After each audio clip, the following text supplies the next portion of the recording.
Hello, I'm Dermot O'Connor.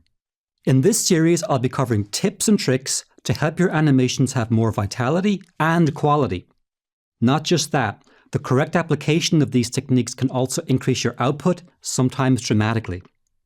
Each week, I'll not only cover the basic principles of animation, but also show you how to apply them in practical examples.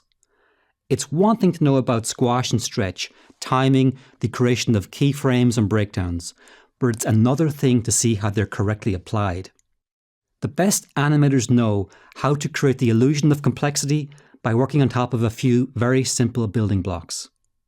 It's easy to create simple and stiff animation, and it's easy to create fussy and loose animation. The challenge is to find the sweet spot, the Goldilocks zone, where the balance is just right. Getting to this level takes time. I know other artists who are naturals, and they were drawing feature quality work in their late teens. Aptitude varies, but hard work and perseverance are the most crucial qualities that you can have. So put this series in your playlist, and each week a new movie will appear in your queue. With patience and practice, you'll be on your way, and we might even have a little fun. So thanks for watching. In this lesson, I'll show you some of the techniques that I use to loosen up animation, how to stop it from feeling mechanical or limited. On the left, you can see a basic pointing action created with 2 keyframes. All the in-betweens are smooth, there's nothing interesting happening. On the right is the final loosened animation, and as you can see, it's a lot better. It's starting to get that classic look of character animation from the 1940s and 50s. So let's see how this was done. So here's the first key pose, then the halfway point or breakdown, and finally the end pose, pointing up to the top corner. Now, if we overlay these images, that's to keep things clear, I'll use green as an overlay color for the first, blue for the last, and then red for the breakdown, the halfway point between them. As you can see, it's perfectly half. There's nothing really interesting happening. That's the result when it's all smoothed out. It's smooth but dull. It's not jerky, it's smooth, but bland. So let's make some changes to break this thing up. And so let's keep the start and the stop keys. I'm not going to change the beginning or the end. I'm only going to change the breakdown. And that's the halfway point. I'm going to smash that elbow, make it bent, right here. So we're leading with the elbow. That area right there. It's like there's a magnetic field pulling the elbow up in this direction. Then we work into the pointing pose as before. And if we overlay them now, you can see where the leading action is from here. Also concentrates the hand frames a little lower, so we have more hand frames in this space and then a much snappier move into the pointing gesture. So it gives us texture in spacing. So now we get the breaking of the joint and the leading action. And here it is without the red.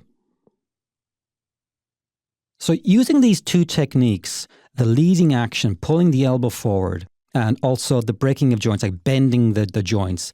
These are a huge first step towards loosening up any animation that you've got. So you're probably wondering, why does it still not look like the preview that I gave you at the beginning of the movie? In the next movie, we're going to really start pushing these methods and these techniques to a whole new level. And at that point, you're going to see how the whole process comes together to give us the classic 1940s animation flexibility. In a previous movie, I showed you how to begin the process of loosening up a pointing action by breaking a joint on a limb and using a leading action. Now we're going to really take the process even further. So what we're going to do is add motion to the total body, a squash, an anticipation, an overshoot, and then settling. So I've got it in green, dark grey for the anticipation, red for the breakdown or overshoot, and then blue for the settle.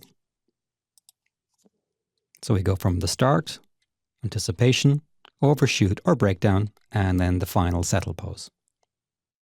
And just to overlay them, if you want to, have a general outline of where these poses exist in relation to each other in space, if you want to try to, replicate this, if you're working in a CGI or some other medium, that's the kind of range of motion I'm working with here. So one of the principles that I'm applying with these new poses is to use reversal, and that is the line of action, which would roughly correspond sometimes with the spinal column. And notice how it's a C shape here at the beginning, and by the end of the scene, between the 2 center poses, it's reversing from one orientation to the other. And these kind of flexes create flexibility or looseness to the character. So notice you're not seeing the red line, but you still feel that flexibility. So you can build your entire poses around these lines to get good, strong, dynamic positions. And good transitions as well happen when you do a reversal from one line of action into its opposite. So you would snap from this to bam to that. So this gives you a very strong hit reaction, for example. Now this next change is subtle and it's advanced. So don't feel, too freaked out by it. Once you begin to do material like this, we're getting into feature animation skills. So what I'm going to do is show you what happens when we lead, not just in space, but in time. So on the left side, we have the previous animation that we left off. The center animation, I'm going to start moving the arm 1 frame before the body. And on this figure here, 2 frames before the body. So this will anticipate. So imagine that you're sitting still and you're going to reach out to pick up a pencil. Generally, you'll tend to move your hand before your head. You know, oh, I've got to reach for that, and you know it's over there, so I'm going to move. And I'm physically in the booth, I'm doing it instinctively. So you can imagine that we don't all move like robots, like we're all built out of metal. We all move at different speeds. Different parts of the body move at different times. That's what you're about to see now. So I'm showing the leads little flashing in red, so you can see where I'm leading the action with the shoulder, and then the leading action moves on to the elbow, and then it moves to the hand. So we have one lead leads to the next, to the next. If you're finding it hard to see, I'm going to slow this down. Now we're at half speed. And if it's still a little tricky, first of all, see if you can tell. Like, watch what's happening here. Look at this shoulder, for example, and see how it's edging up, because I had to change the design to assimilate this leading action. I'm going to slow it down now to 1/3 speed. Now you should be able to see it. So now just sit back from the screen a little bit. Look at the left side and you'll see, it's physically it's doing something interesting, but in time, everything's moving on the same keys. Flash over to the right side. Arm starts moving just before. Shoulder before head. So it's visually beginning to look a lot more interesting. So here's the scenes again, full speed and without the red. So you can evaluate it a little more evenly. You can apply the same principle to any part of the body, and it's really easy to do it to the head. Let's drag the head by 1 frame.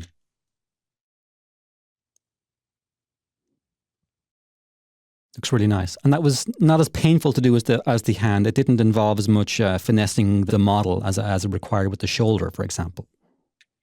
And if I slow it down just a little bit, let's go to 1/3. You'll see we start generating some very bizarre looking individual images, but the overall motion is looking much nicer. It's a trade-off. So let's add another little touch. Right here, I have an overshoot on the hand. So it doesn't just go into the pointing position, it overshoots and settles. So I'll try to call it out, and let's do it at half speed so you can see it. Overshoot, settle. Overshoot, settle. So the hand is going out and then in. It doesn't just move up into that position.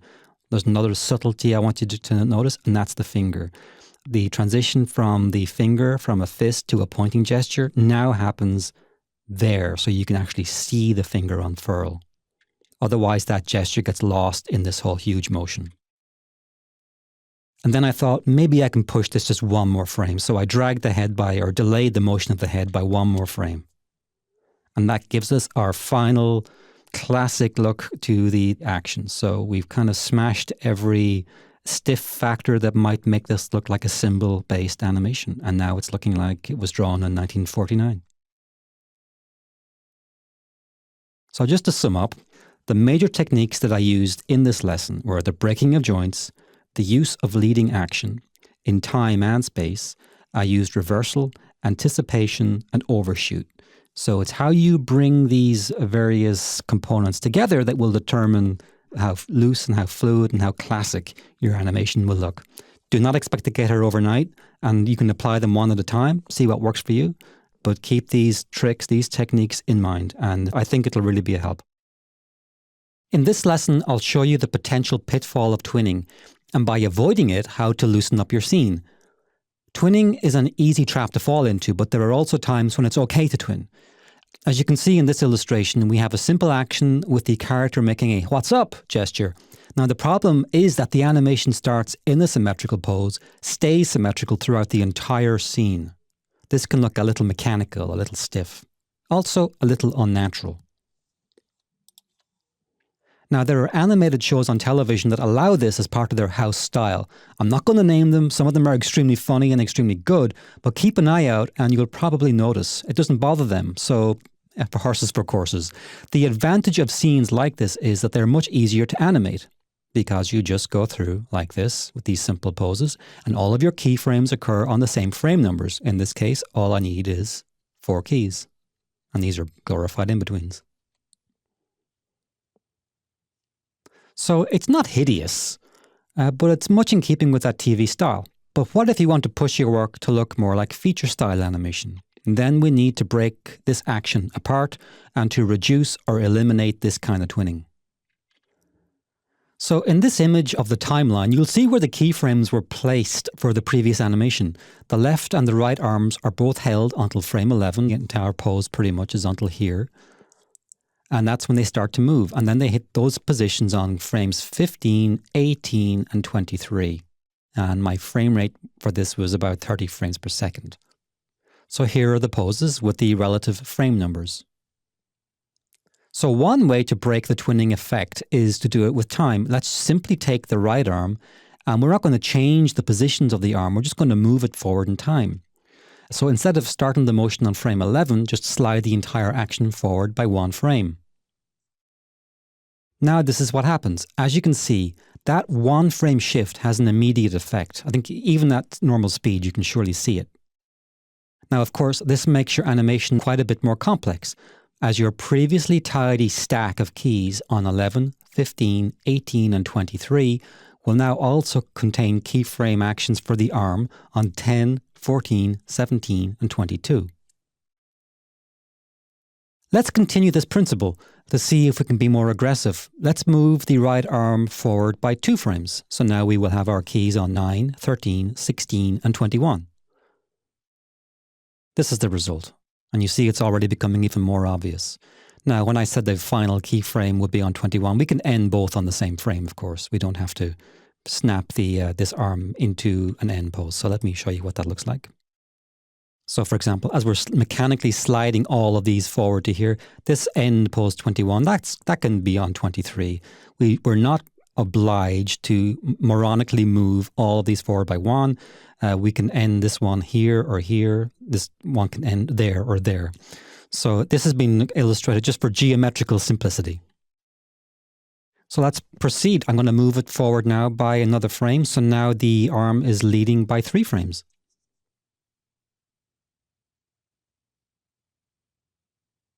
And as you can see, a very different action again.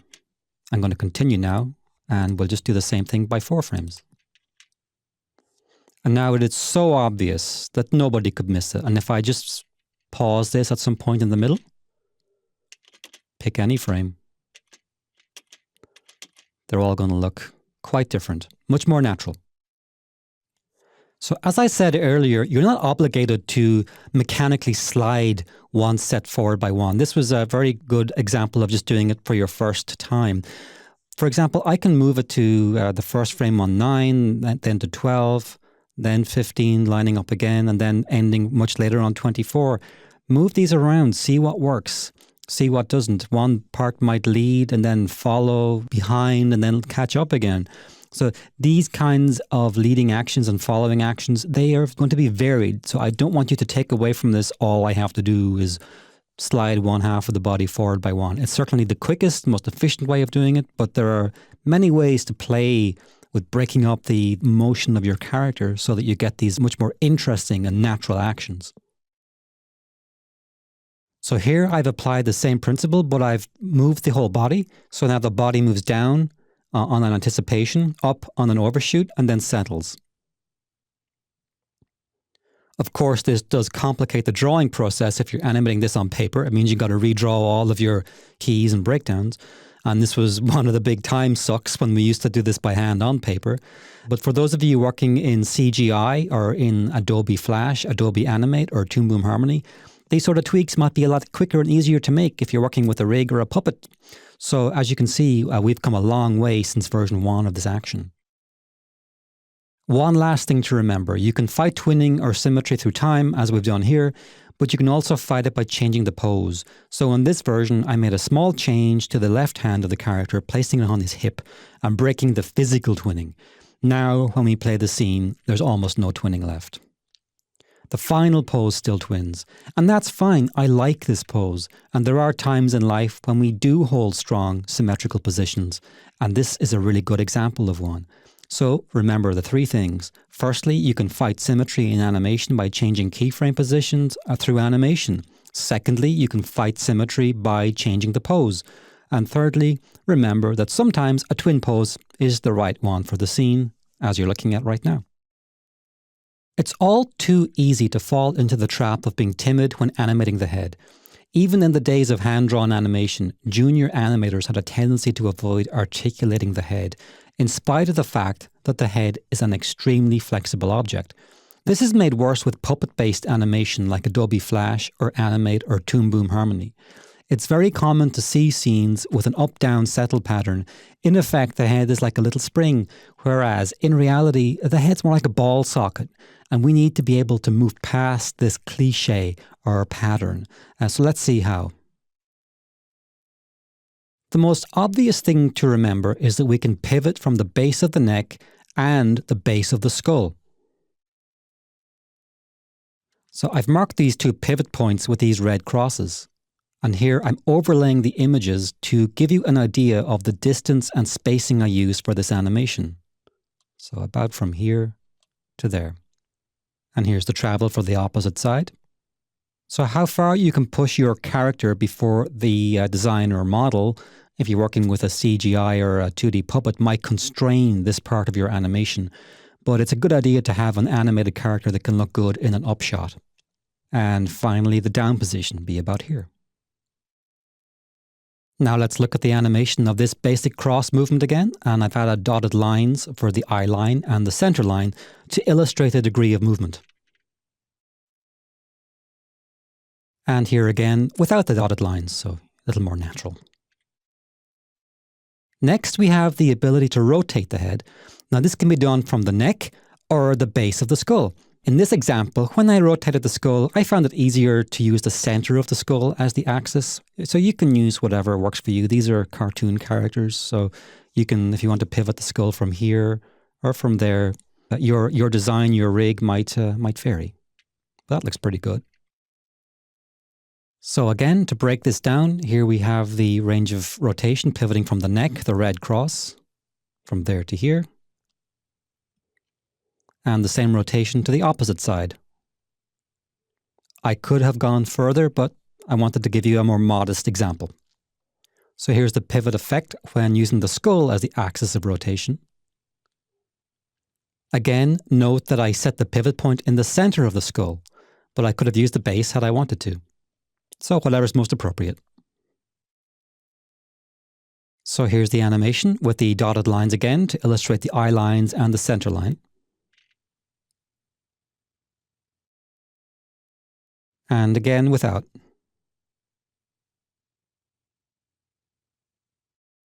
Another range of motion that's very useful to consider is a kind of a clock motion. And this allows your character to both rotate and pivot around any point of the clock that works best. So again, we're thinking about the ball sockets that we have at the base of the skull or the center of the skull that allows us this range of motion. So here are the 8 positions that I used to create this animation overlay, just to give you a general idea of the spacing of these different positions. And here they are, 1, 2, 3, 4, 5, 6, 7, 8, back to the first one. And I'll repeat the clock animation again with the dotted lines. And without the dotted lines. He looks pretty flexible. All that yoga came in handy. So we have these different kinds of motion from the base of the neck or the skull, but we can also get great flexibility and looseness by combining them. So here I have rotated around the neck and then pivoted the skull. The dotted line should help you see what's happening. So we combine and we stack these different kinds of rotations. We get all kinds of different options available to us. And here it is without the dotted lines, so maybe it looks a little more natural. Hey, come over here. This way. So you get the idea. So when we combine these different kinds of rotations and pivots into one scene, what do we get? Here, I just took a few of my poses from the preceding sections and just put them together on the timeline to see what happens. So you can imagine if this guy was talking, I don't believe that. No, this isn't possible. You can imagine any kind of line of dialogue you want over this, but you get the idea. There's flexibility happening here. This isn't a head on a spring by any stretch of the imagination. And actually, you'll notice too, I've pretty much locked the neck in place. He's not really moving very much from here. And even within that physical constraint, this scene feels quite loose. So you're already moving beyond the kind of the prison or the straitjacket of the tyranny of the puppet or the rig.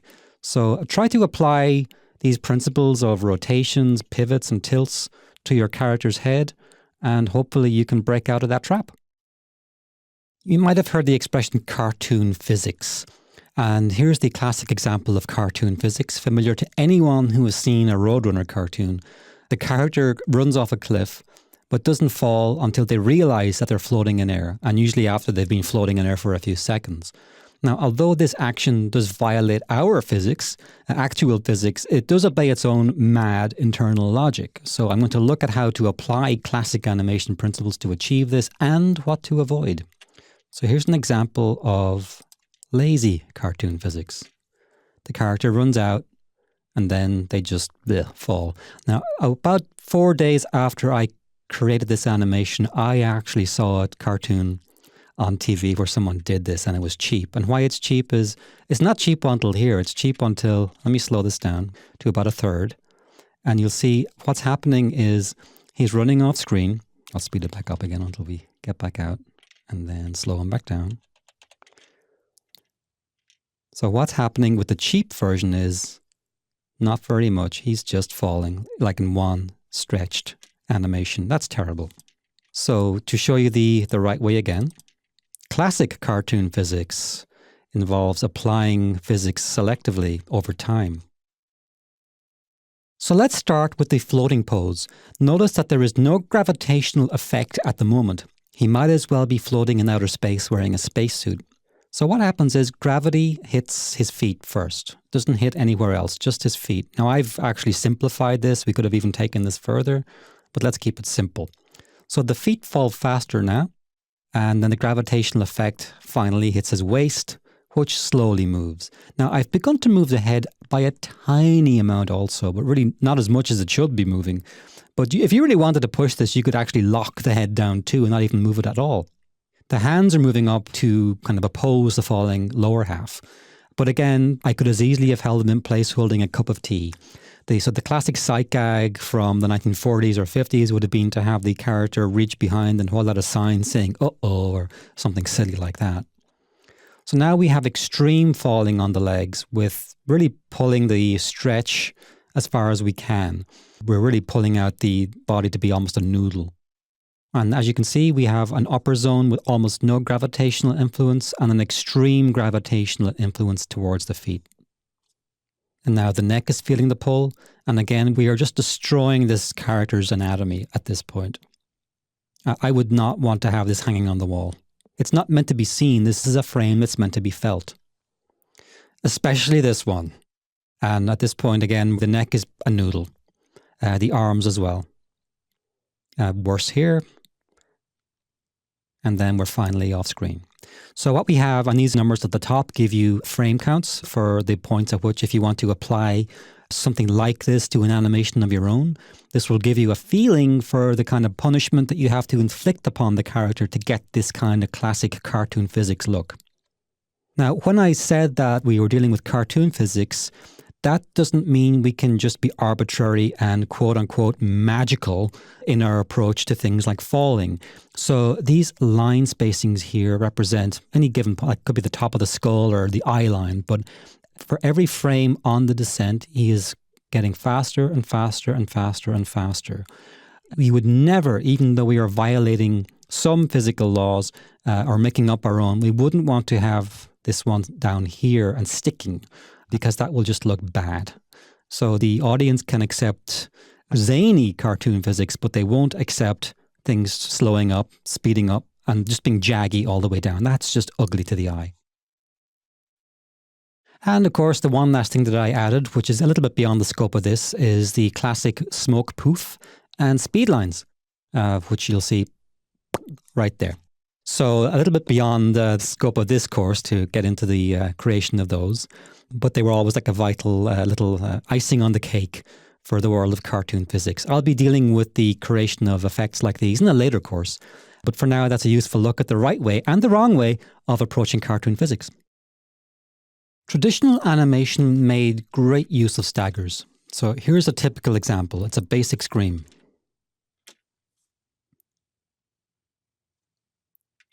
So these kind of basic screams are made with just two keys. First, a head in one position, and then the second key in the ending position. So in this case, an open mouth with a scream, basically. So when you animate between these, this is how you would animate them. You would go from the bottom to the top. You basically slow out from one and slow into the other, and that gives you this smooth motion. This is clearly not a stagger. It's a smooth opening mouth. So normally when you would expose your drawings in front of the camera, number 1 goes on frame 1, drawing 2 on frame 2, drawing 3 on 3, 4 on 4, 5 on 5, 6 on 6, so on. The stagger was created by taking 1, 2, and 3, and then shooting frames 2 and 3 and 4, and then go back 1, 3, 4, 5, then back 1, 4, 5, 6, then back 1, 5, 6, 7. Very simple. And this is what creates the stagger. It's this 2 steps forward, 1 step back, 2 steps forward, 1 step back. There are other stagger patterns, but this would be the classic. You could go 4 back, 4 forward, 3 back, vary it, make it random, do all kinds of things. But this would be the classic stagger.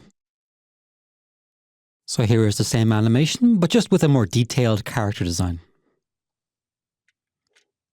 So what if you're working with the computer program Adobe Flash or Animate or Toon Boom Harmony or After Effects or some other software? Sadly, I can't go into each and every piece of computer software out there to show you how it's done, but it has been done and can be done in Flash by setting symbols, keyframes on the outer stage. It can be done in Harmony by changing exposures. It can certainly be done in After Effects. But the nuts and bolts of whatever software you're using, be it 2D or CGI, I'm afraid it's up for you to figure out how precisely it can be done. If you do have CGI software, you could, for example, export a smooth PNG sequence, bring those PNGs into a program like After Effects, and then rearrange them on the timeline as you require. So even if your software can only export a PNG sequence, there are other ways and workarounds that will allow you to create these staggers. But I'm dealing here with staggers, so I'm going to move on from that and show you some more. I love this kind of stagger. It's the diving board in the swimming pool. Someone's just jumped off of it and boing. It's a lovely mechanical spring effect. So let's see how this was done. So we have our start position. That's static, nothing happening here. And then we have one keyframe in a down position and another in an up position. So essentially we have 3 keys now. We have the 0 pose, the flat, we have the key in the down, a key in the up position.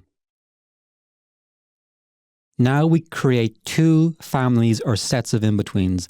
The first will go from the down position up into the static position. And the second will go from the up position into the down position. So each one I would think would best be slowing in from the up into the down. So if we overlay both of these, this is roughly what's happening. So in this chart, in comparison to the basic stagger pattern, what we have are two sets. Now in the past, what we would have done would have been to have taken the odd numbers from one set and the even numbers from another set and just go 1, 2, 3, 4, 5, 6, 7, 8. And that's what gives us the doing effect. You could just as easily go 1, 1, 2, 2, 3, 3, as long as you're moving from one column to the other column. That would last longer, of course. So you can see there are different ways of moving from one of these patterns to the other to get the zigzag stagger effect. And just to remind you, that is the final effect when you go from one column to the other column of our two different sets of actions. You're probably wondering how often you're going to be animating diving planks. The fortunate thing is that this can be applied to characters. So the zigzag for a character screaming can be done. So here we have two sets of our character screaming, and you should be able to identify from this that this is the same basic technique. Now, there's no stagger applied yet. What I'm doing, I'm going to slow this down to 1/3 speed. I animated two sets here, and I'm playing them twice so you can see them. So we have a scream to the left, I, a scream to the right, E, and then overlaid together. So as we had with the planks, we have two different sets of screams. So now when we alter the exposure to the zigzag exposure that we saw in the previous chart, we get these really nice scream effects. Here's a hand-drawn version that I did previously. It's a much more subtle one. It may look like a simple from low to high, but there's actually two different sets of slightly different arced screams happening here to get a really, really extreme panic reaction. And for an example of what a fully rendered stagger looks like in color, here's a completely rendered one. I did this for a previous course, but it turned out beautifully, so it's worth seeing again. So be sure to keep staggers in mind because it's easy to overlook them when you're working with a 2D puppet or CGI animation, because it usually involves figuring out how to play with exposure sequences and trickery like that to create these custom effects. So I have a scary feeling that a lot of animators are forgetting how to use these kind of lovely tricks. So as I said earlier, Adobe Flash, Adobe Animate and Toon Boom Harmony and other software make this relatively easy. You can also apply them in After Effects if you can meddle around with exposure sequences. But even CGI animators, I think, can achieve these effects also with a little bit of effort. So I think the easiest way would be to render the staggers as PNGs and bring them into After Effects and do it in there to change the exposure patterns to start playing around with these very cool stagger effects. If you've worked on different animation productions, especially for television or for the web, you've probably seen something like this when it comes to doing dialogue. It's the AF mouth chart, which shows 6 basic mouth shapes. Now, some studios add a few more for custom mouths like F and L, where you see the teeth biting into the lip or the tongue hitting the roof of the mouth.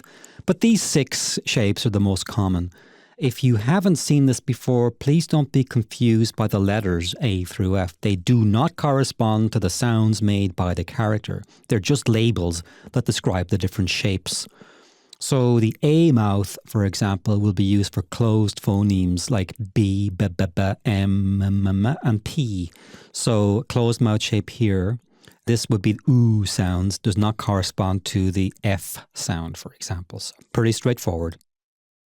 So here's what these shapes look like when played in sequence.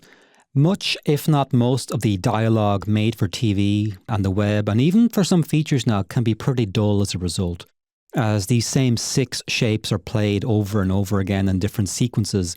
But there's no real visual variation. That's CDCB, CDEF, CDA, CDB, and after a while you just get tired of looking at it. Now, this isn't the end of the world, and very often it's the only way that TV studios can meet their production deadlines and their budgets, so don't be too harsh on it. So we can certainly go a little bit beyond this. So with a little bit of effort, we can certainly reach for a more interesting style. What you're seeing here is the same series of shapes, but I've treated them to feature approach. And this approach can be summed up in one word, and that word is chewy, as in make the character look like they're eating.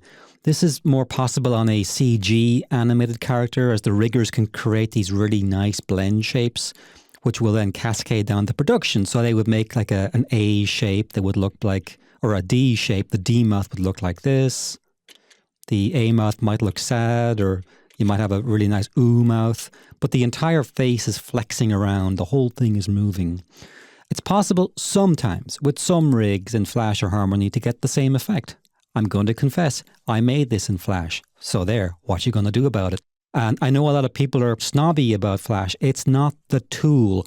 It's about how you approach the tool and how much juice you can get out of it. You can do rubbish dialogue in Flash. You can do good dialogue in Flash. Same with CG. So we're trying to create feature dialogue regardless of the tool we're using.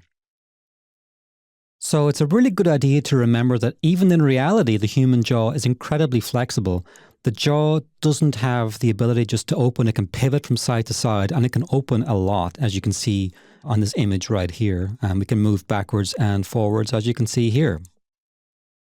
So remember this when you design your mouth shapes. You should be trying to accentuate reality, to go further than reality, not to go backwards from reality or to be more boring than the real world. So the focus of this movie isn't on lip sync or phrasing or how you apply these shapes to the sounds. It's on the approach to how creating the mouth shapes and the designs and animating them themselves. So nevertheless, a quick comment that the closed mouth works with B, M, and P sounds. The wide mouth is great for E sounds, as this one. So imagine me. The open mouth and the blended mouth shapes between it and these other shapes are great for vowel sounds. The pursed mouth, that's this one, that obviously, as you can tell, is great for ooh sounds. And the teeth mouth, if you want to create these kind of custom shapes, is great for F sounds. Now, I actually rarely use this one. I find that some of these closed mouth shapes do that job just as fine. And there's all kinds of different variants. This reminds me of like a 1950s gangster. Sing here, mate. You know, you can imagine him talking out of the corner of his mouth in a Humphrey Bogart movie. You can do variants of the E mouth where it's just all teeth. Me. And you can even say that with your teeth. My teeth right now are completely closed. I'm talking without opening my mouth. So you can try that yourself. Look in the mirror if you doubt it. Various variants of the open mouth, strong shapes built around this basic, simple kidney bean form. So as I toggle through these, notice how flexible the jaw is. And I built the mouth shapes around very strong and simple forms. In most cases, the mouth outline is a kidney bean and the jaw follows the pull of the lips. Try pulling the mouth to far out positions, see how far you can take your own family of shapes. So it's good to have a normal set that's fairly standard for regular dialogue, and then you can make these really exaggerated shapes for special moments. So remember to push the entire mass of the face as best as you can. A little bit of flex on the lower eyelid and the nose to follow the motions of the main mouth.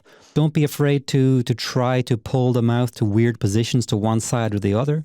And treat this like a cartoon. And again, like I said earlier, we're trying to improve on reality. We're not trying to make something less enjoyable than reality here. This is animation.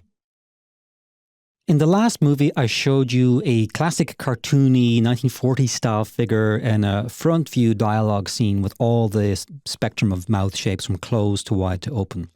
Now I want to take a look at a profile view of a different design character, a little more angular. And I wanted to show that you're not limited to just one version of each mouth shape in each position. So there's not just one closed mouth shape that you need to work from. And if you're thinking, why does he seem to be chewing? You've asked the right question. Though I'm not trying to make him speak, I still wanted to make the face seem as flexible as possible. In this case, as though he was eating. A good dialogue should look like it's chewy. Also note how the corner of the nose and the lower eyelid both move just a little bit. And this keeps the eye from reading the animation as limited or as though it's on layers. The whole mass of the face is being affected by the action of the dialogue. So here's a graphic that shows the 5 key poses for this particular closed mouth for comparison. And what I'm trying to convey here is the importance of not being afraid to move the corner of the mouth up or down or east or west. You should be able to get a nice circular or a kidney bean action to that, and that will pull and distort the rest of the character. And you'll notice even in this position, he still looks like himself. Your mouth is incredibly flexible, so don't let your cartoon characters be stiff. And now we'll just shuttle through these 5 drawings. As you can see, any 2 of them, you get a nice strong contrast. That'll be fun to look at. I also wanted to show you how to apply the same aggressive approach to flexibility with a more realistic design. Now, I imagine some are thinking that it's easy enough to be bold when working with a 1940s cartoony character. But what about a more naturalistic figure? I got to be stiff with them, right? Well, here's a tough guy, classic archetypal figure from central casting. And even with this guy, it's possible to push these mouth shapes quite far. And again, don't feel like you have to fall into a comfort zone. You need to push your designs until they look totally broken and then pull them back in until they look believable again. And actually, in this case, I probably had a bit of leeway. I could have gone maybe a little further with some of these and still produced these good, solid designs. So let's see how these look when animated. That's pretty solid, pretty chewy. And actually now when you see it animated, you're probably thinking, yeah, I bet I could have pushed them a bit further. So you see how timid you can become when you're working with a single drawing. So always be on the lookout for pushing your animation. And here are the 3 views all in between. And again, good, solid. I'm happy with them. But if I had a second pass, I'd be seeing if I could go maybe 10%, 15% further than this even. So that's the first of our courses on creating strong mouth shapes. To sum it up, build your library of mouth shapes around a core of essentials. You have to have a closed mouth, an E mouth where you go E, pull your corners of the mouth open, an oo mouth where it's pursed into the little tiny oo shape, and the wide open mouth. And then all of your other dialogue shapes will be in-betweens or tweens between those 4 essential forms. Once you have those good 4 shapes settled, you're 95% of the way at least towards creating interesting mouth dialogue and speaking scenes. This movie would be of most use to animators who work in traditional styles or who work with puppet-based systems, anyone who is able to create the animation frames by drawing them. If you're working in CGI, I'm not sure if this is useful to you, but you still might find it interesting. It can be pretty tedious to work a character from one pose to another, especially when that pose is really different. And if you've ever tried to twist a 2D puppet tool into a different pose, you know what a torture that can be. So while some of the time we can do this the hard way, there is a cheat that can, in some instances, be used. So as we can see, this is a snappy way of moving your character around. So I've got 3 key poses here, and I'm using this technique called the wipe. It's a smear, and it moves the character from one pose to the other. So let's take a closer look at these frames. So we start with the first key pose. I'll call that A. Our frame rate here, I think it's about 24 or 30 frames per second, but you wouldn't want to be much lower than that or the wipes might start being seen. We want them to be felt, not to be seen. I certainly wouldn't want to apply a wipe on 10 frames per second. I think it might be pushing our luck a little much. So I'm going to hold this pose for 12 frames so the eye can read it. And the next image will be for 1 frame only. And as you can see, our hand is looking like a sausage. The head's not moving very fast, so it's not really distorting very much at this point. The next image is the breakdown between the 2 keys, and this is only seen for 1 frame. The head is moving faster on this one, so it's starting to really distort. Note that the hands move the fastest, and they have been drawn as just a smear. Then this is the wipe. The foot rising off the ground is drawn as multiple images. So what I did here was to simulate a motion blur with a drawing, just in a traditional style. Now, this was done a great deal during the classic era of Looney Tunes cartoons.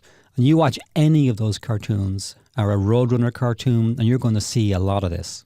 And so then we have to settle out of the wipe back into our other key. And now we're beginning to look normal again. Most of the figure resumes its correct appearance with just smears on the fingers and a few multiples on the foot. Finally, we're back to rest on the next key pose, which we'll call B. Now, we could overshoot this pose slightly and then cushion or spring back into this, final one here if we wanted to add a little extra subtlety. But I wanted to keep this course simple, so let's just look at the wipe sections themselves. Now, the wipe into the next pose are even wilder because the range of motion is greater. So the first of the 3 wipe frames is a big one already. And this one is huge. And then we have the settling in where we're starting to look vaguely human again. And then we're into our final key pose, which we'll call C. And so when we compile these images together, making sure that each of the wipe frames is only on screen for 1 frame.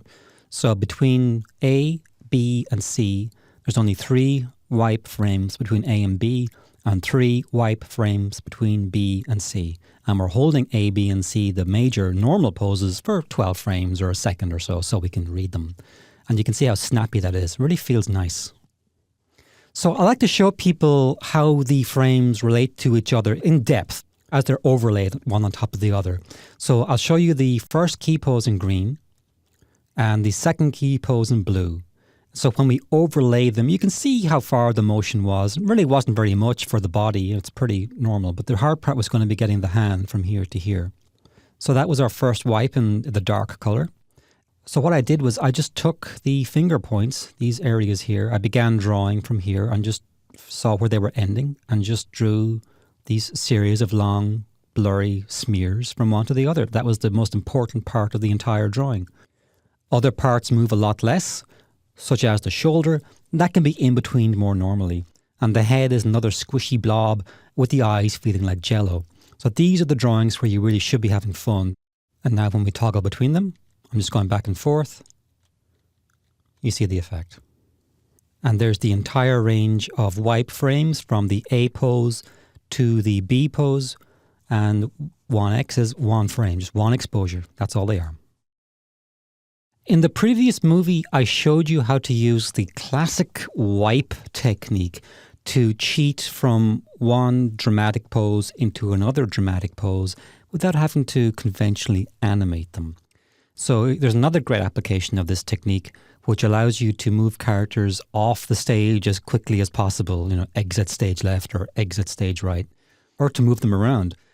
This method saved my life many years ago on a CD-ROM game that I directed back in the 1990s. And we were able to save a huge number of drawings by simply zooming the characters from pose to pose with these wipes. And it saved the audience and the game players a great deal of boredom. So let's have a look at this technique. Boom. So he's going from one pose to the other, and I've reused the smoke swirl to just add that kind of venerable 1940s, 50s style to it. So let's take a look at how this is done. So we have our classic boring zero pose, nothing interesting happening.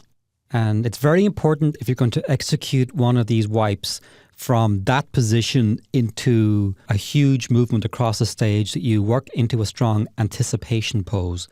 Otherwise, the audience has no idea that anything's going to happen. So a strong anticipation is vital if you're going to do one of these huge wipes. Now, I made no huge heroic attempts to make this in any way fancy. I wanted to do the crudest possible shape that I could think of just to show you what it might look like, what you might be able to get away with at speed. Now, in a final production, I would add a little more detail than this. I'd do some blurry shapes that would suggest eyes or a nose, maybe a couple of ellipses that would suggest a hand, maybe connect this a little more cleanly.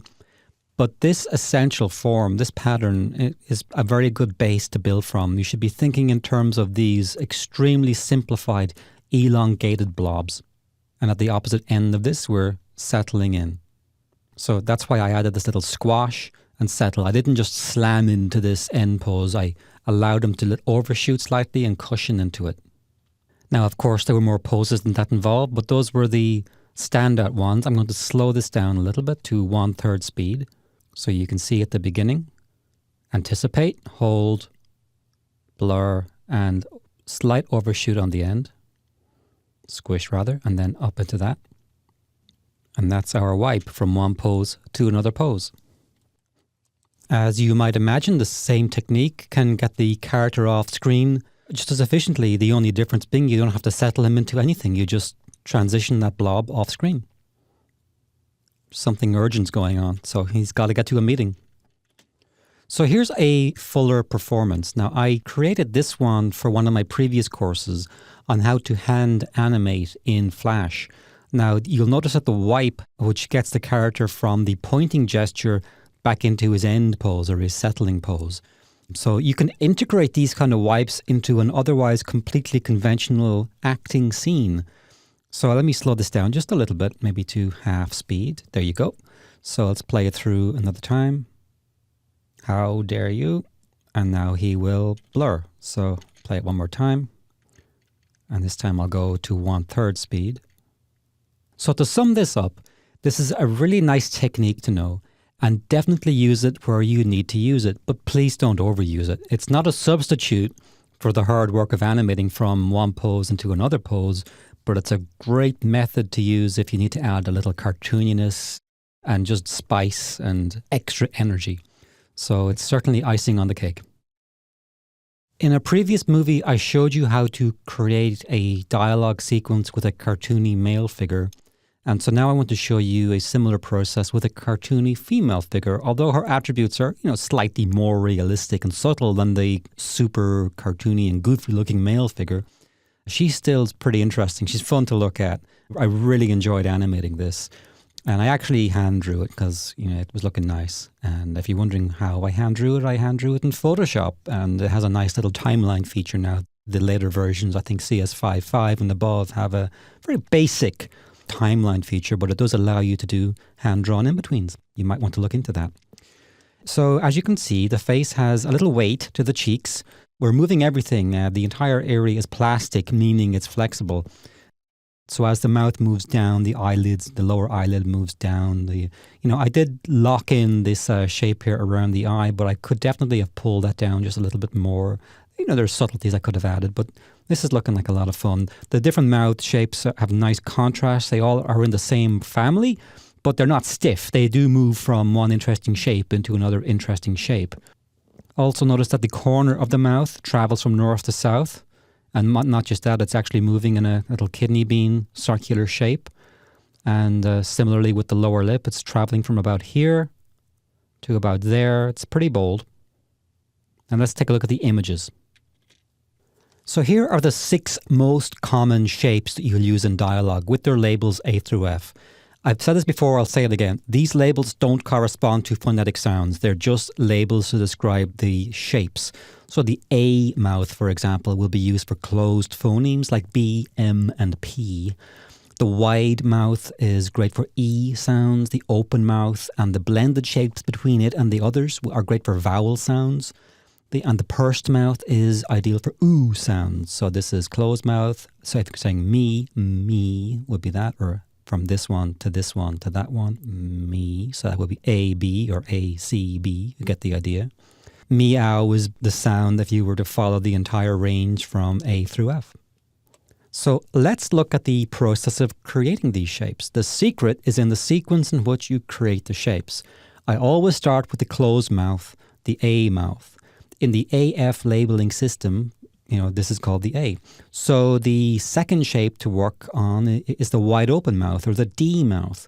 These two mouths and the many possible shapes between them will already allow you to create dialogue. And think of the Cookie Monster on Sesame Street. That's his entire range of motion. That's all he's got, from closed through open, back to closed again. And that's enough for generations of kids to be entertained. Obviously, we want to go beyond that, but that's the core of dialogue. You close on the consonants, you open on the vowels. So in green, I've put the A mouth. In blue, the D mouth. So you can compare the range of motion. And notice the nice little subtlety I added here with squishing the fat of the neck and the chin together. Really gives it like a real sense of physicality. The next most important mouth is the F shape, which will create the ooh sounds. Now try to, if your drawing is up to this, push this out from the plane of the face without feeling like it's floating in the air. And notice how I've moved the corner of the mouth out also. So we've moved this point here much forward. And you can make it more extreme. You can even eliminate that area completely and just have the ooh if you really wanted to exaggerate this. And here is the A and the F mouths overlaid in green and blue. And notice as well how we've pulled the nose down as it's being pulled forward. And if you rest your face, as I'm going to do now, A mouth, and then push it forward into the ooh. And if you do that yourself, you'll actually feel tension around the tip of your nose. So this is obviously an extreme exaggeration of that physical principle, but it really helps to make this look the way your dialogue feels when you say it. The last of these shapes that's crucial is the B mouth. It's the one you could not use if you were under a super extreme deadline, but I really think it's nice to have it if you can. And some people simply go from the A into the D in a series of open shapes, or they just have a very slight open mouth. Notice how here I've pulled it back. And if you, again, hold your mouth in a closed position and say me, and see what happens to the corners of your mouth. They pull right back. It feels like they're really moving to the edge of your face. So that's what we're trying to capture here. And this also generates a little arc motion, which we can then pull all the way down through the cycle of open shapes. So we're getting a nice little series of kidney beans, a circular chewing action on the corner of the mouth. Looks really nice. Here's the A mouth and the B mouth for comparison. And look at that sideways motion. It's pretty extreme in this case. So you may not want to go that far, or you may want to go further.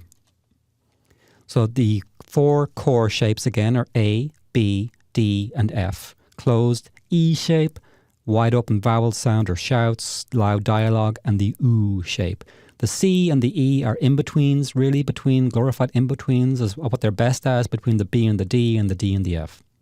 If you can create an animation with shape tweening, morph tweening, or some kind of blend shapes between these mouth shapes within the computer program, your life is pure joy, because then you can just select these or make intermediate keyframes between them, and you never have to draw the 7 billion in-betweens. And once again, just to end where we began, this is the final in-between by hand scene of our cartoony female figure with nice, chewy dialogue. In another movie, I showed you how to create chewy dialogue for a cartoony female character, but now we're going to look at a more realistic, typical design. And I've removed the hair because it's just distracting, so let's just focus on just the core of the face and the mouth and the surrounding area. So these are the 4 core mouth shapes, the A shape, the B, the D, and the F. These labels are not phonetic, they simply assign to the shape. So the A mouth is closed, this mouth will be used for the B and the P and the M sounds, and so on. So in the first pass, what we do is we create the A mouth, the closed mouth, and the D mouth, that's the wide open mouth. And that gives us this basic chewing, this up, down. It doesn't feel chewing yet, but it's starting to feel like it might. And that's our maximum range of horizontal to vertical motion. The next mouth that you could animate would be either the B mouth, which is the one that makes the E sound, or the F mouth, the one that makes the OO sound, whichever your preference is. In this case, I went with the B first, so we get a slight motion outwards on the way down. So if I play this at half speed, out and down. So if she says me or we, then we have a shape that's much more plausible for making that sound. And finally, the F mouth, or the pursed OO mouth. And now we have the entire family of visible shapes that will be able to represent the phonetic sounds coming out of the mouth. And the word meow would be a good way of describing it. If you can make a character say meow, incredibly as it may sound, you can make them say anything. So here are our 6 shapes: the A, the B, the C, which is an in-between between the B and the D, the E, which is an in-between between the D and the F. So again, our primaries are the A, the B, the D, and the F. So if you can create these shapes inside your CGI program or Flash Rig or Harmony Puppet, whatever tool you're working in, you're on a very good foundation for being able to generate anything.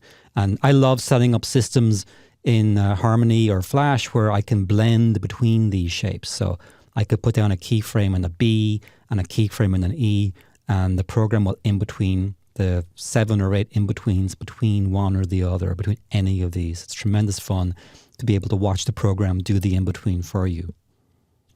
And here's a nice graphic showing this classic female design with strong mouth shapes that I've really pushed. There is a natural tendency when animating female characters to be a little timid or restrained and feeling, oh, they won't look feminine if I push these mouth shapes, maybe the same way that I would push a male mouth shape. Well, that just isn't the case. You can pretty much treat these as aggressively as you can treat the male mouth. I mean, look, I've practically broken the jaw on this one, and it still looks like a girl. Same with all of these. None of them are looking masculine. You can twist these lips and you can twist these shapes, and you're giving them personality, but you're not changing her into a man by any stretch of the imagination. So don't be timid when it comes to designing mouth shapes. I was timid myself for far too long. And all you're doing is preventing yourself from growing and from enjoying the process of drawing.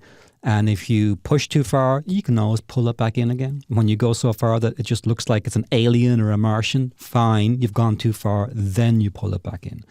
So that is the coverage of a female, classic, more humanoid or realistic female mouth shape through a range of directions and motions. In this movie, we'll look at bird beaks. At first glance, a structure like a beak can look really complex, and making nice beaky shapes that work like a human mouth might seem to be a real puzzle. However, let's break it down into simple forms. In essence, a beak can be thought of as a pair of pyramids, each with 3 sides, a very simple shape. So I've coloured the upper half in green and the lower half in blue. So the more complex form of a beak, as traditionally drawn or designed, is built around this foundation. Most viewers will have no idea that the final beak on screen has been constructed around something so simple. So we can design shapes that break out of this when needed.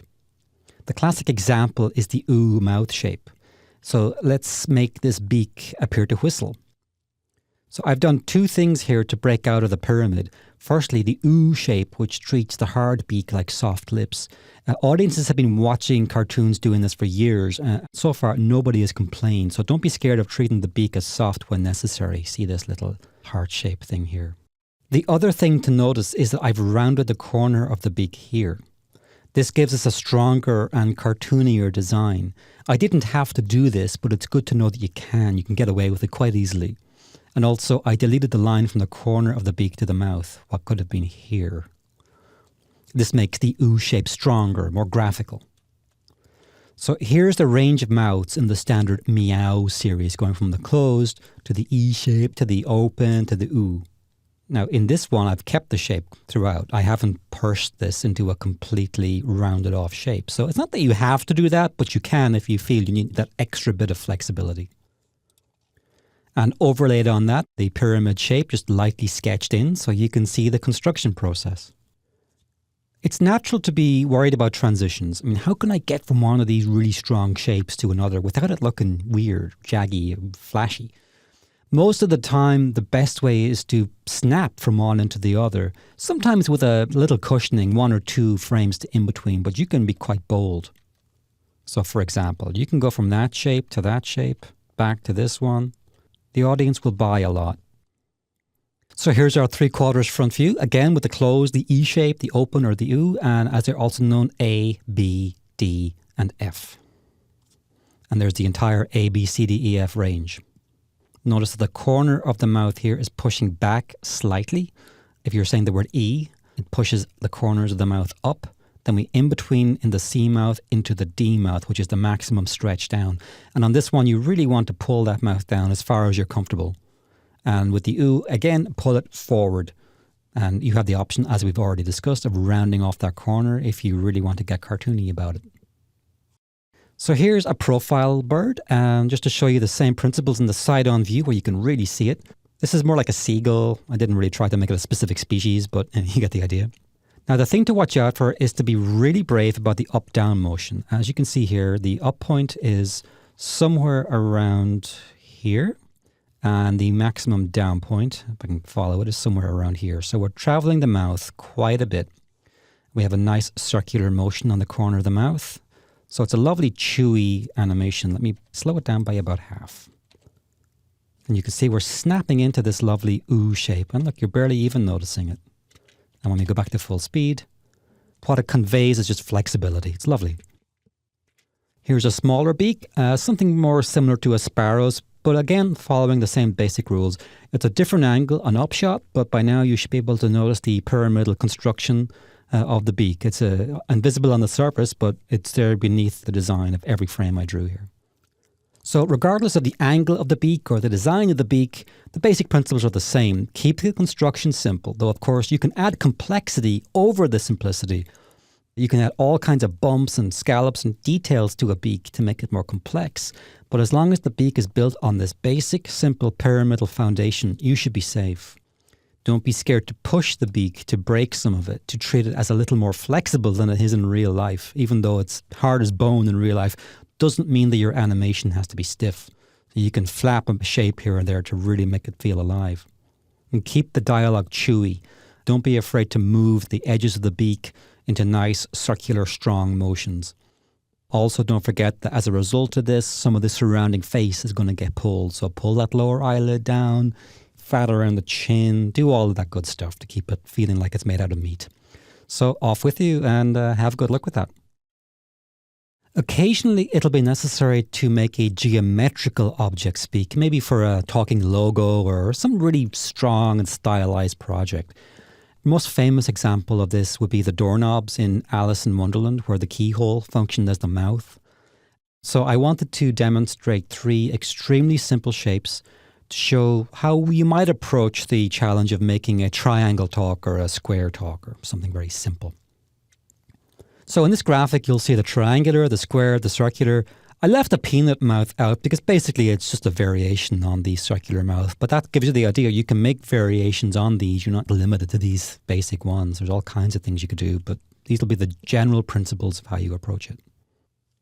So in this case, I took a basic form, the triangle, and I used the traditional A through F mouth shapes to focus on the closed mouth, the E-shaped mouth, the wide open mouth or the D mouth, and then the U shape or the F mouth here.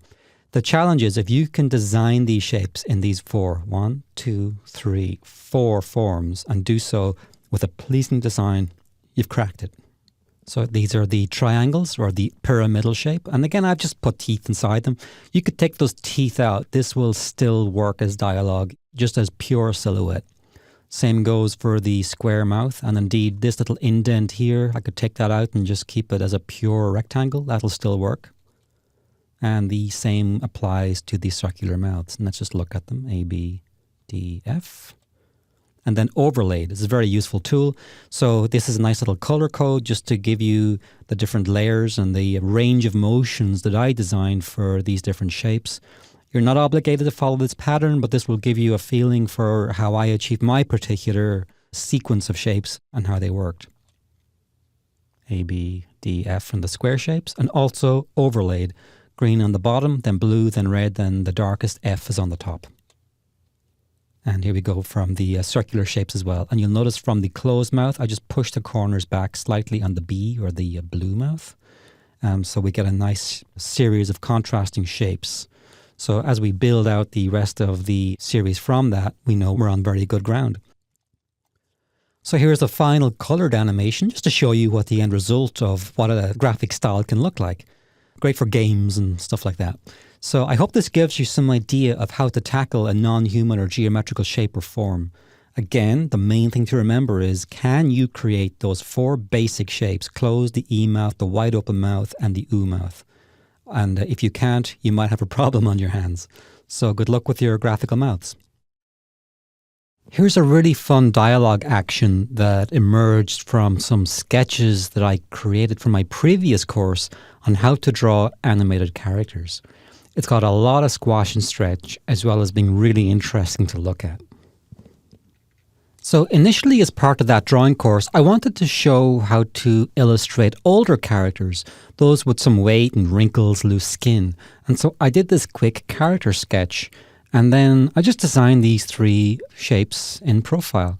And as I drew them, I even had like a mental image of Granny coming up to her poor little grandkid going, "Come here, give Granny a kiss." Like that. I mean, actually imagine that, because you really want to get inside the head of these characters. So I thought that was like a really nice, fun-looking drawing with a lot of vitality to it, even though she's very, very old. A lot of personality there. So how would you go about creating a dialogue scene with that? So here's the final sequence. I'm naming the mouths with the traditional TV naming convention of A through F. It's extremely useful. I've said this in previous courses, I'll say it again, they do not correspond to phonetic sounds, so that the A mouth is the closed mouth for M, B, and P sound shapes. The wide open mouth would be good for vowel sounds, the B mouth for E sounds, and this, of course, for OO sounds. So I'm going to show you the sequence in which I created these various shapes. So the first one to start from is the closed mouth. Second was the open or D mouth. On the right side, I've overlaid them in blue and green. So we have the A mouth in green and the open D mouth in blue.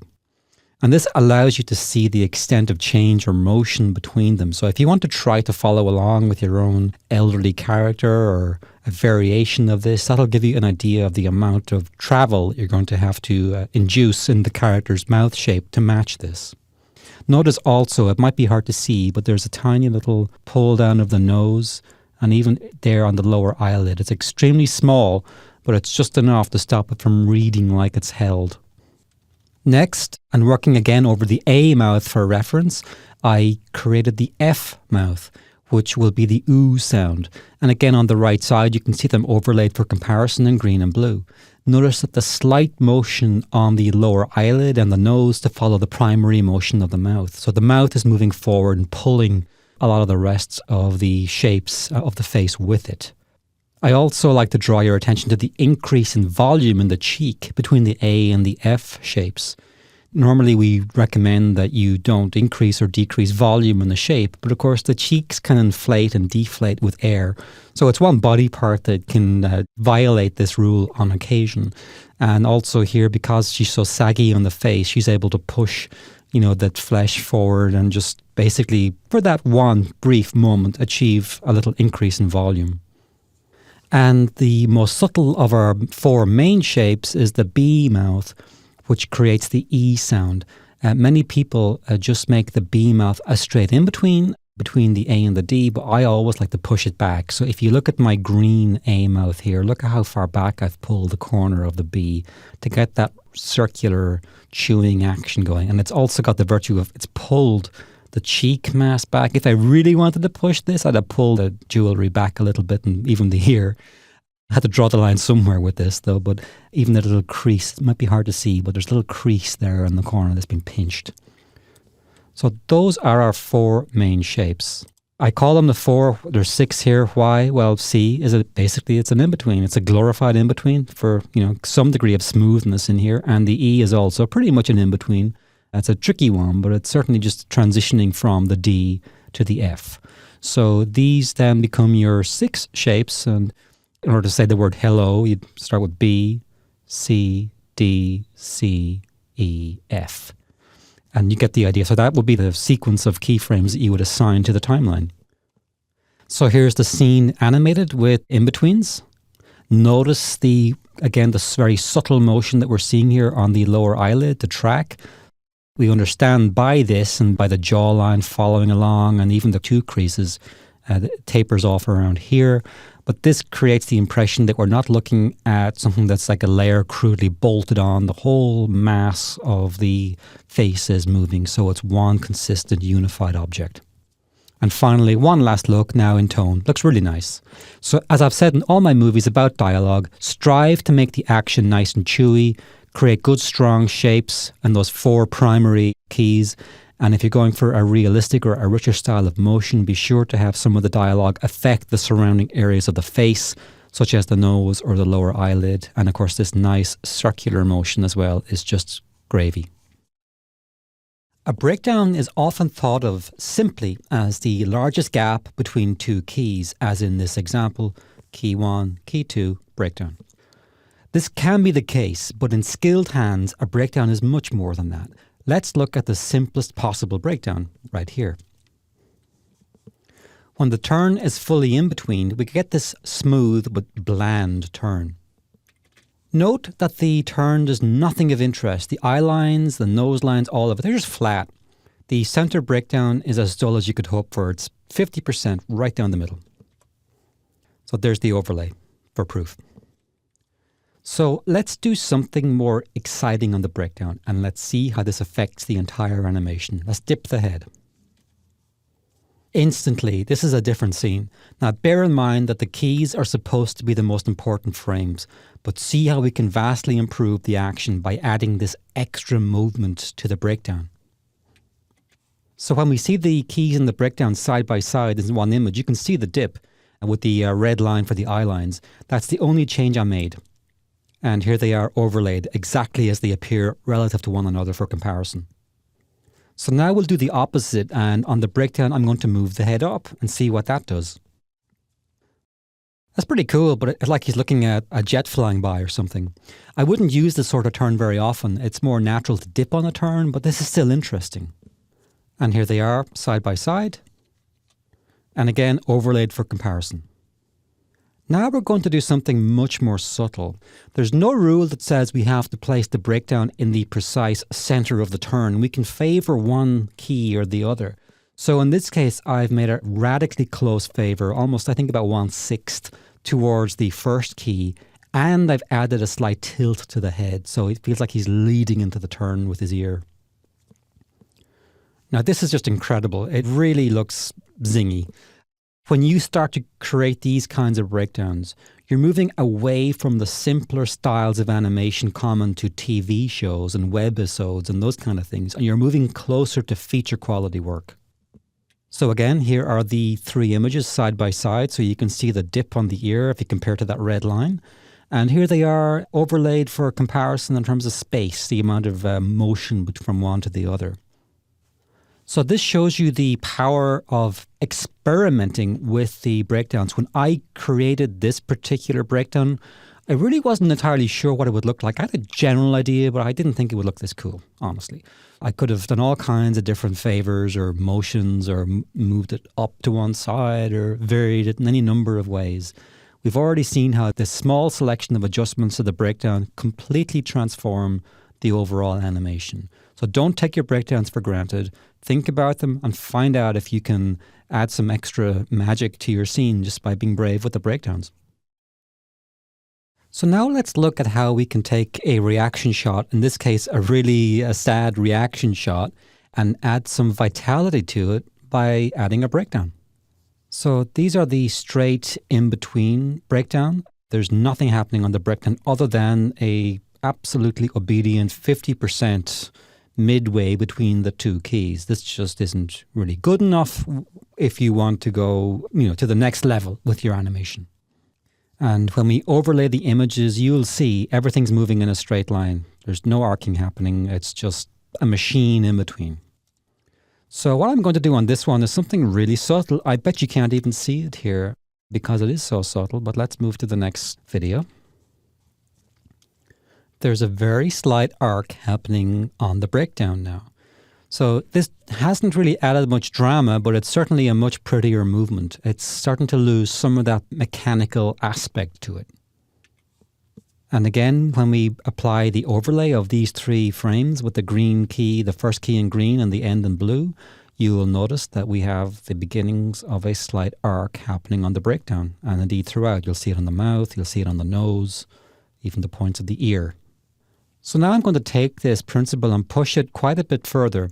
And before going on, I want to note that sometimes less is more. The previous animation is probably okay for like a basic motion, but I want to see what happens when we push this. Can we get something extra out of it or something even a little bit unexpected? And lo and behold, I think we do. This has immediately really enhanced the sense of dimension to the head. Suddenly we're not looking at these flat objects anymore. It does seem to have a real space, mass to it. Now, you can't do this with every breakdown. If you did it with every breakdown in your scene, I think it might look over-animated. The important thing is knowing when and where you can apply this and where you should and shouldn't, but you learn by doing and by overdoing it. And this is a really nice example of getting essentially almost a free reaction shot out of two keyframes. It's easier if you can apply a lot of this magic to the breakdowns in the scene rather than having it all loaded onto the keys. Let's vary this a little more, see what else we can get away with. Before I go on, actually, I want to show you those images overlaid. So again, you can compare, the position. It's really not that much. It was a slight nudge further to one side, provided us that nice little turn. So now I'm going to push the head in the opposite direction, really pulling it out towards the viewer and then back again to end on the original keyframe. Now this is starting to look like a very nice eye-catching take, like he's seen something and just reacted to it, like he can't believe it. And then he's doing this like stunned reaction. And again, two keyframes, one breakdown, and you have a nice simple take. And again, there's the overlay for comparison. And you can see that we've really shot the breakdown out to here. It even looks a little bit funky, to be honest, design-wise. Once this thing is moving, very hard to notice. So you get away with a lot of weird-looking drawings when you move things nice enough, when everything is arced along a nice, smooth path. So it's a very effective little scene. On this one, I pushed the breakdown probably further than I should, and I'll confess this head is a little too big. He's gaining volume, probably should be closer down to here. So with all those caveats, let's take a look at the animation, see what it turned out like. So beyond the volume error of the head, that's still a super extreme reaction. It's like a pretty violent take. But if you were to combine these different breakdowns or add another keyframe to turn the head one way, then this way, then back again, you can see how you could really make this guy look like his head spinning around. And the beauty of building the turn into the breakdown, it just gives you control. You've got control on the timing chart. You can really, pace the movement of the thing. And it's a very effective way to work. And again, here are the frames in overlay. At some point, the breakdowns change so much, they might as well be a keyframe. And this one is pushing it. It's really pushing it. You might just say, right, this is so far gone. There's no way I can achieve this and even think about it as a breakdown frame anymore. So there's a gray area with some of this. So don't feel too confused about, hey, wait a minute, why isn't that a keyframe? Push it far enough, it'll turn into one. So it's about finding out where the categories break. And I think we're probably at the very outer perimeter over here of what is and what is not a breakdown frame. So I want to end this with a much more subtle one and a frame that really clearly is a breakdown frame, going from the down position back into the up position. What if we do something really subtle, really nice, and we just do radically favor the first of the two keys? What do we get? So you notice the nose is dipping on the breakdown, and we get, as a result of that, more of the frames favor the down position. We get a much harder snap into the up position, a feeling of weight and mass and squishiness on the face. I would work with this a little bit more to tie it down. But as you can see, it's a pretty nice action. If I was going for like a squishy kind of character, something in the classic Looney Tunes 1940s bouncy style, this will be a nice technique to use to try to capture that feeling. So let's look at the drawings for this one again in overlay. And you can notice here how the nose is actually dipping down on the breakdown. So a lot of it, like the top of the head, is a straight in between, pretty much. So is the ear. Most of the rest of the face, the mouth is favoring the closed position. The eyes are about 1/6 of the way down, and we're arcing up this way. But that dip on the nose is the one extreme action happening on the breakdown. And that's what gives you the extra vitality within what is fundamentally a very simple animation. Now we'll look at how to apply breakdowns to more complex actions. This time we have 3 keyframes. It's a simple punch. The character starts in frame 1, moves into an anticipation to the punch on frame 15, and hits on frame 21. I'm working on 30 frames per second. You can work on 24 if you like. I'm not going to bother you about it. Let's take a look at the frames. So these are our 3 key poses, and that produced the animation that you've already seen. Now here they're overlaid on top of each other, and I've color-coded them for clarity. So green's on the bottom, then blue with the latest one in dark gray right on the top. So you can see the relative space. So now I'll show you the keys with the crude breakdowns. These are the basic breakdowns, nothing fancy, just halfway between. And when you arrange these in a row of 5 with their frame numbers, we have these 5 poses. The keyframe, the breakdown, the keyframe, the breakdown, the keyframe. Now for some projects, you know what? This will be fine. Some projects like these very simple, almost austere, styles of motion. But what if you want to go above that and aspire to the classic look? So let's break up the breakdown poses. On the first breakdown, number 8, we'll make an anticipation. On the second breakdown, I frankly decided to experiment and lead with the shoulder. So he's almost swinging his side body around. And I thought this might make a bigger impact because I'm pulling this hand back and the hand now has further to travel before slamming into the wall. So let's go side by side. That was the basic breakdown pose. And this is the experimental one, trying to add some vitality to it. So let's take a look at the new animation, see what it looks like. I like the anticipation, looks good. I'm not so sure about the punch. And it's certainly more flexible, no question about that. But I just don't think I succeeded in selling that, boom, that really hard impact. I learned something by the mistake. I learned that if I want to make a character look a little wimpy, then this is certainly the way to do it. It's a nice trick to have. And I'm sure if I experimented some more with a different breakdown position, then yes, I could definitely probably by on the breakdown, like pulling that hand like way back in depth so that it's tiny, like way back here, and then smashing it into the wall really fast. But the poses by themselves look great. It's just the animation as a whole just softens the impact for some reason. Anyway, this is why I stress this is all about thinking, I wonder will that work? Trying it. Part of it works, maybe some of it doesn't. Maybe you get an effect different from what you intended. So I'm leaving this error in the course and you can take it for what it is. So now let's see how these drawings overlay. So that was the first frame. There was the breakdown into the anticipation. This is the anticipation. And then we have the second breakdown into the impact. So we have frame 1 is here in green, frame 15 in blue. There was the original breakdown. There was the corrected one. So you can see how I pushed it down. Now we have the second half from 15 to 21, and the original bad breakdown was here, and then my experimental breakdown is there. So if you want homework, you can try trying something different. And if I had this to do again, I would put the breakdown of the head here, really hold the entire body back, and I would find a way to pull that arm, this red fist here, somewhere over there. I bet the wall would feel that. Okay, so let's move on. So these are our beginning and our end states side by side. Now, if you look at the one on the left, again, quite stiff, seems to be doing nothing particularly interesting. But the guy on the right, he's up to something definitely. They're bending the legs, bringing the body down, moving the fist up into a bunch like that. Even with that wimpy impact, it's still a better scene than the one on the left. So again, the importance of this is to have the high-level control over these quite complex actions. The one thing I will warn you about is when you begin to do this is that the arc patterns will become much more intricate.